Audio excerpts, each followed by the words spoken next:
Before we jump into today's topic, a quick disclaimer. The stories and data we share come from the states that we practice in and the experiences that we personally had, which can differ greatly across our country and certainly the globe. This is not a professional advice show. So let's get comfy and talk about death.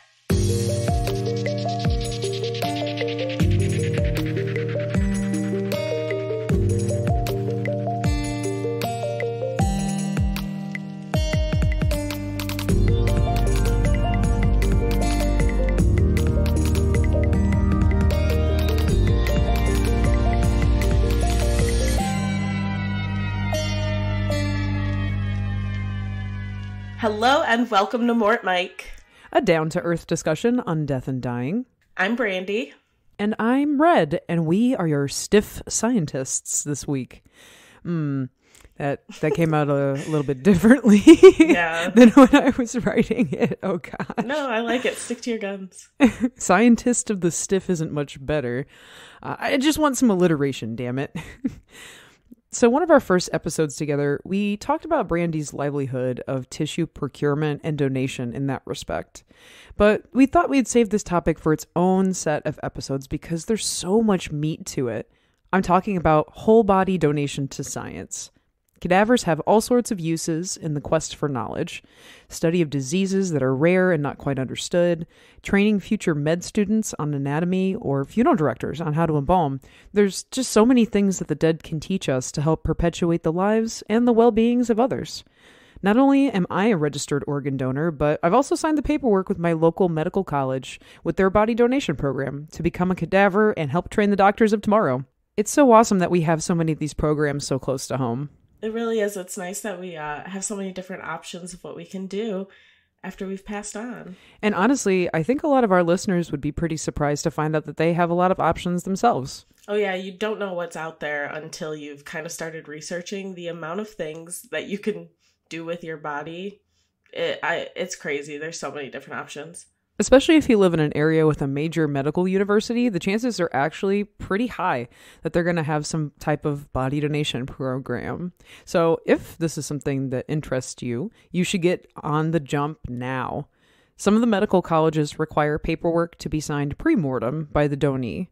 It's usually just a quick call, some email documents, or even going in person, and just a few short forms to sign. I think mine was only like a 2-pager. It was very simple. If you find yourself being a next of kin of a donee and don't wish to donate for whatever reason that might be, they're not going to chase you down and have this body and say, too bad, so sad, we got paperwork and we're taking your husband. So the next of kin will always have the right to say no overall. Always. If you're donated to science, you will not be able to have services with casketed body present. This is something to keep in mind.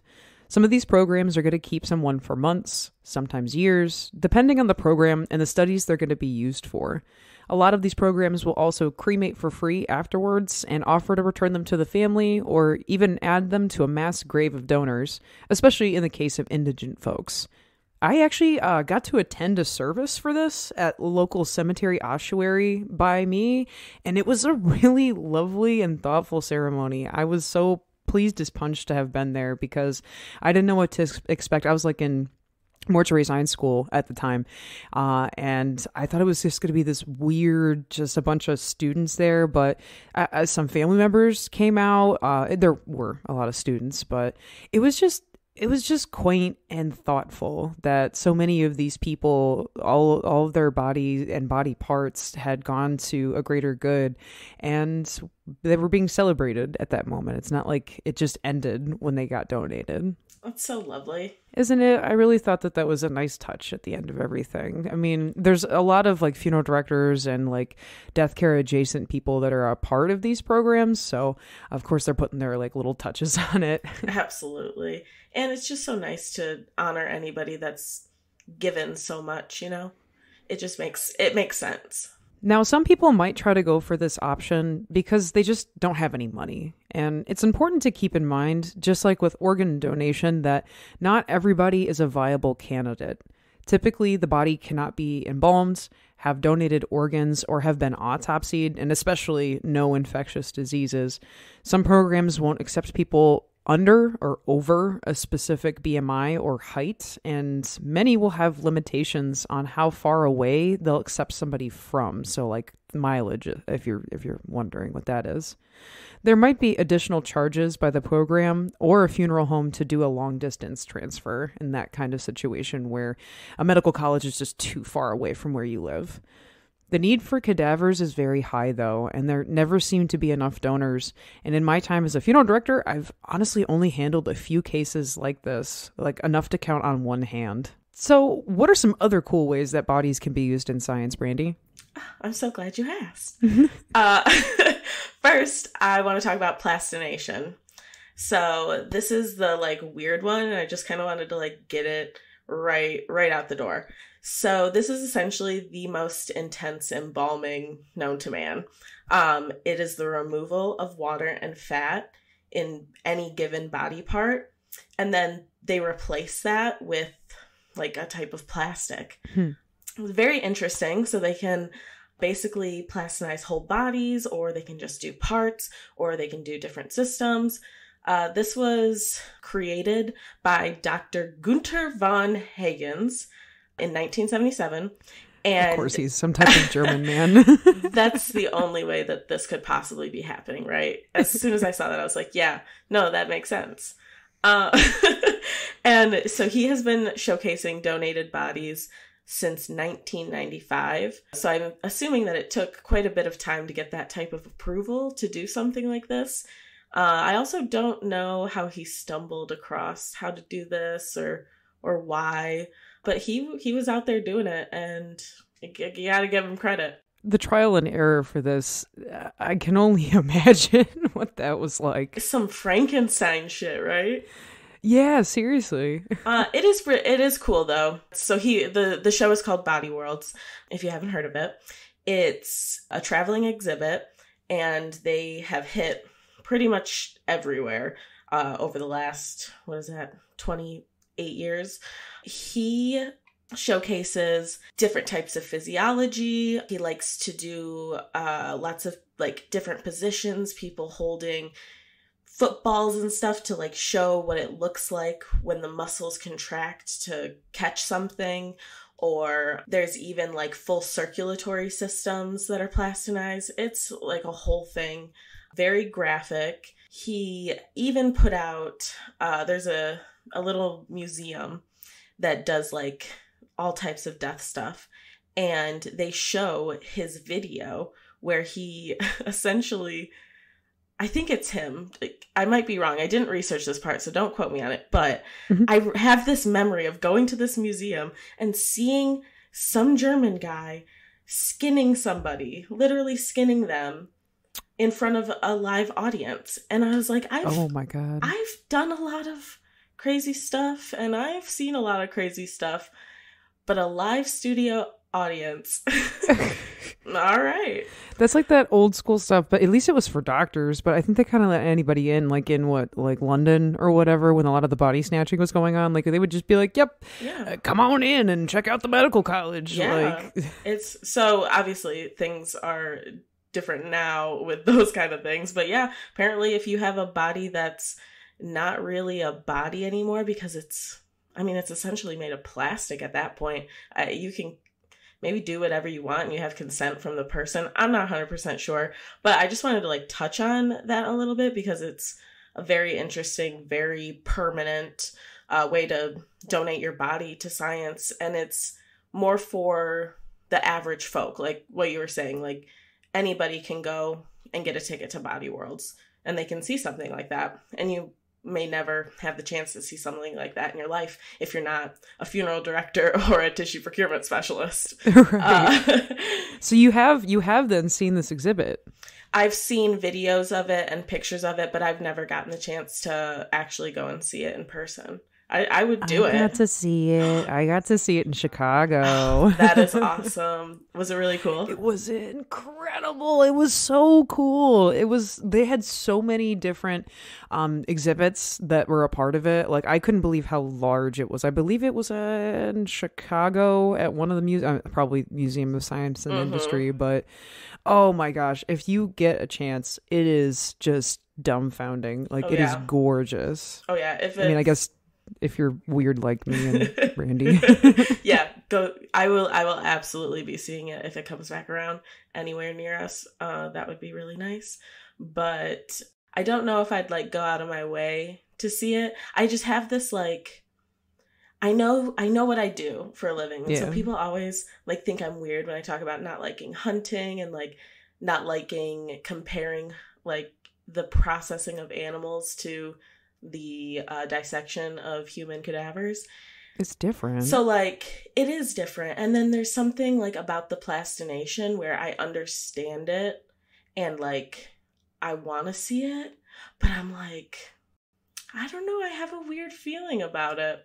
So I don't know, I'm battling with that, but I think that like if I had the chance, I'd jump on it cuz like wow, that's like a once in a lifetime thing to see something like that. Oh, for sure. I mean, I can agree with you. If it's in your tri-state area and you happen to just have a long weekend, like sure, go for it. But I wouldn't like fly to somewhere like California or something like that to see this by any means. There's like, you can see a bunch of stuff online.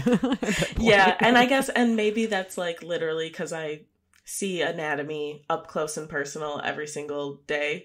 So I'm kind of like not interested in it for that part of it, but I am interested in it to see all of the different anatomy because obviously I'm an anatomy nerd. Oh yeah, I mean, I'll definitely go and see it if it's around. So then another way that you can donate your body, which is I don't want to say preferred way, but like if I had the chance, I'll probably jump on this one. Mm-hmm. Body Farm. Ooh, yes. Yes, Body Farm. So I have known about Body Farms for quite some time. I came from a morgue. So some people there kind of like told me about it and how interesting it is and how beneficial it is and something that I never thought would be a thing. It's essentially just a facility where they send bodies to rot, to decompose naturally or maybe not so naturally. They can really manipulate the bodies in any way that they need for their research. They can be outside, inside, partially buried, but it's essentially just a way to study decomp, which is like... That's so cool. Oh, it's so cool. I'm a freak, a nerd, and I love decomp. It's gross and it's icky and it's stinky and I love it. The colors are fun. Anyway, so I love the idea of the Body Farm. Really love to take a class out there. They do like seminars and stuff at the, University of Tennessee, which is the original Body Farm. Their Forensic Anthropology Center runs it. They have a ginormous plot of land that they can basically set people up wherever they need. They can track different ways bodies are decomping. They can track bug activity, all kinds of wacky fun stuff. So they're really into it out there. They now have 7 body farms all across the United States. So the original in Tennessee, North Carolina, 2 in Texas, because obviously you gotta have one, on one side, because Texas is 4 states, so that makes sense. Right. Illinois, Colorado, and Florida. So you can have your pick of climate. They can see different ways that, one type of body habitus decomps in North Carolina versus how they may decomp in Colorado at the same rate through the same season. It's some really cool stuff. It is benefiting to forensics. It basically helps us understand how long bodies will be out in certain situations as they're decomping.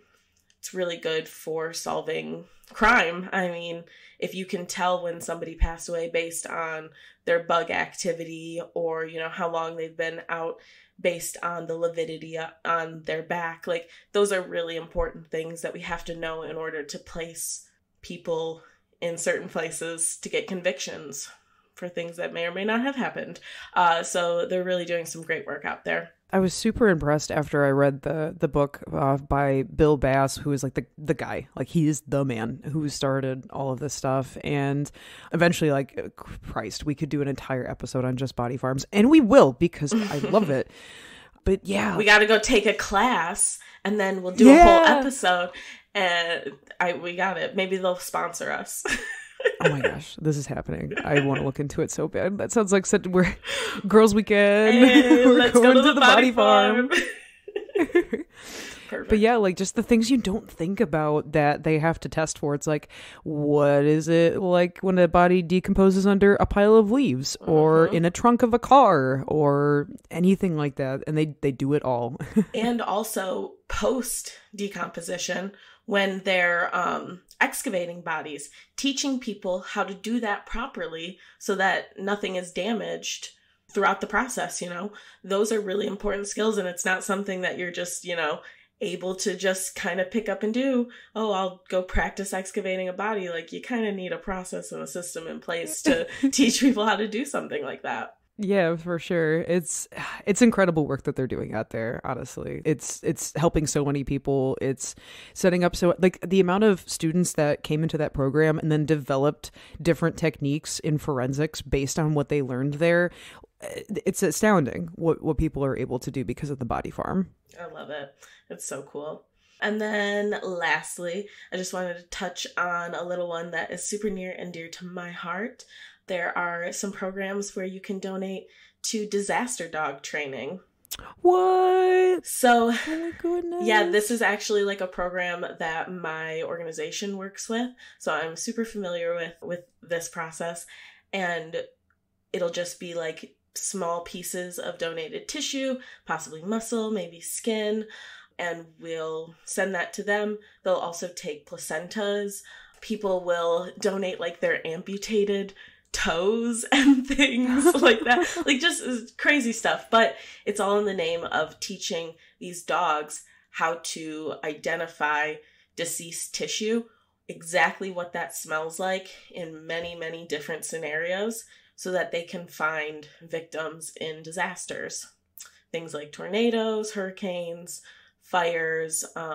The dogs go out to volcanic eruptions sometimes.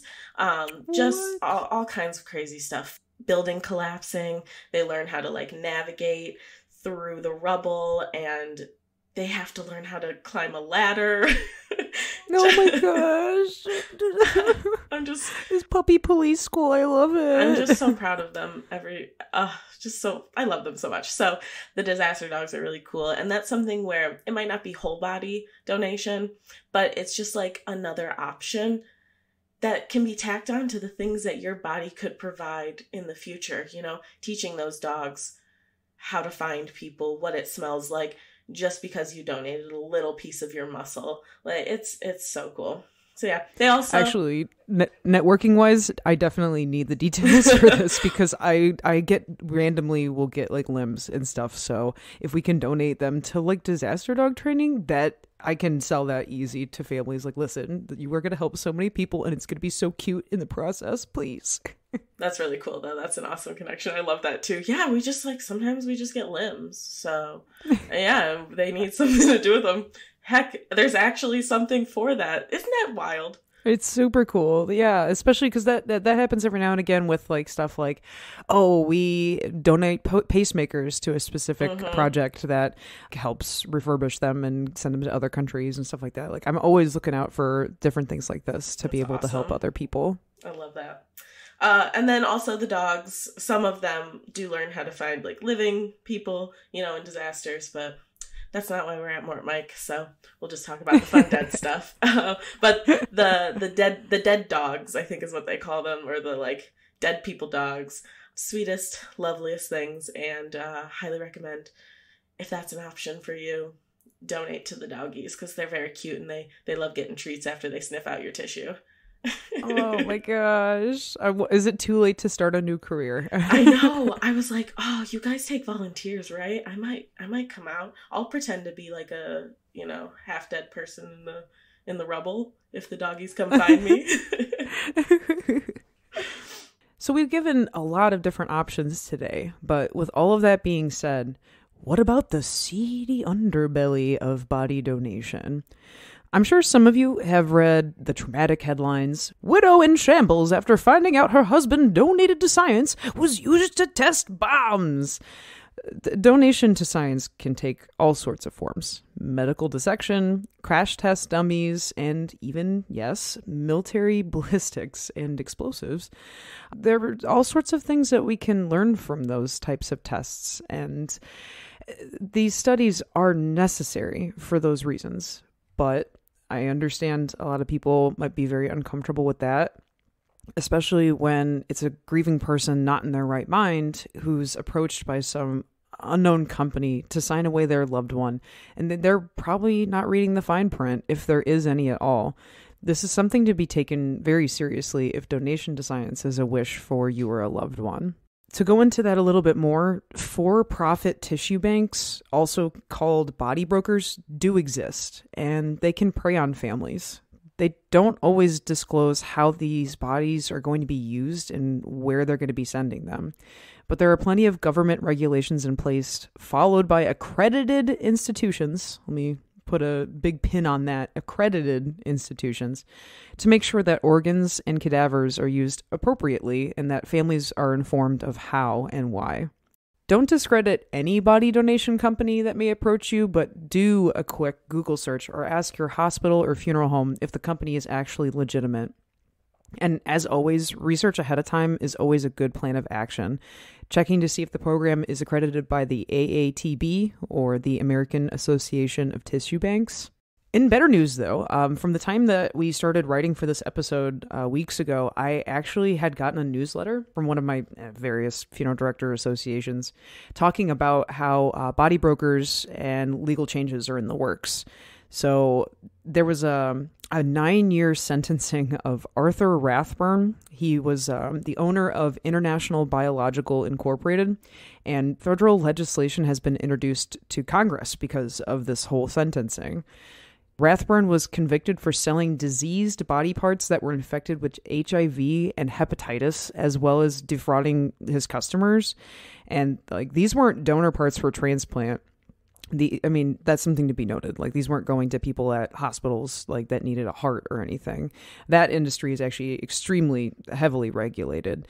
But this is just a huge glaring example of what happens when companies can go unchecked and the government doesn't step in. So I'm really excited to see that there's some moves being made here. What this legislation actually aims to do is to have non-transplant tissue banks register with the Department of Health and Human Services, require informed consent from the donors, establish a clear chain of custody as well as shipping and labeling standards, and to also ensure the proper disposition of the donated bodies and their parts.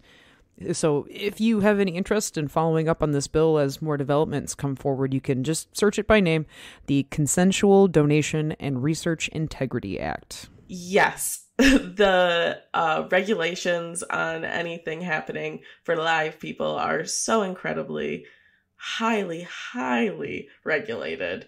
There's actually, I don't know if this is related or not, but came to my head, there's actually currently another thing happening in the tissue world where somebody was transplanted with tissue. The person that it came from was tuberculosis positive. Oh my gosh, seriously? Yeah, and three people. It's so old-timey. Yeah, and 3 people got tuberculosis and died. Holy shit. Which is, nothing like that has happened in tissue in a very, very, very long time. And so that it's immediate, what's it called? CAPA, corrective action, whatever. Immediate, everything's recalled, everything, the regulations that go through. There's a whole new addendum that has to be asked when people are signing up to donate for tissue now, a tuberculosis addendum. So these things are so highly regulated when you're dealing with an actual business that is accredited and should be receiving these parts and these bodies, Mm-hmm. There should be no question. You should never feel this is a little shady. There should never be any compensation involved, ever. A responsible party will pay for your services to do transport and things like that. Or maybe if you're down on your luck, they may have programs where they can help you, do body disposition stuff after you donate. Or if maybe you're not getting the body back like we had touched on earlier, there's always going to be rules and regulations that follow informed consent, and they're never going to lie to you.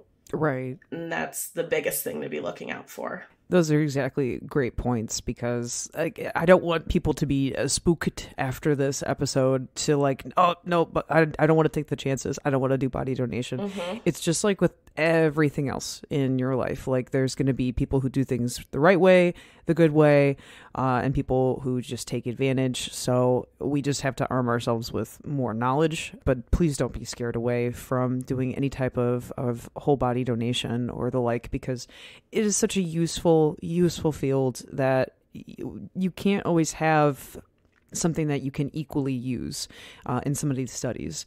You have to have dead people to do certain studies, and it only can help if you just donate to the right ones. Exactly. And nobody should ever pressure you or bully you into making a decision to donate. They should always, first and foremost, if you're a next of kin, be sympathetic and caring toward you, They should never be so solely focused on the donation that you feel like you got left behind. And same thing if you're a living person who's signing up to donate after you've passed. Nobody should ever make you feel like you have to do this. They should just be informing you and presenting the option, and of course being positive about it, because, they obviously believe in their work, and it's probably a great program if it's accredited and, doing the right things. But yeah, you should never feel pressured. Although there are those out there that would aim to befoul the importance of whole body donation to science, I still urge you to consider getting added to a scientific donation registry. You or your loved ones could make a huge difference in the lives of others and for science as a whole. If this is something that you wish, make sure your family members know this ahead of time. Preparation makes permanent.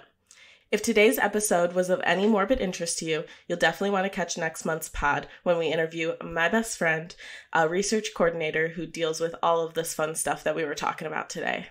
We're really going to get to ask the down and dirty questions, so it'll be a really good listen.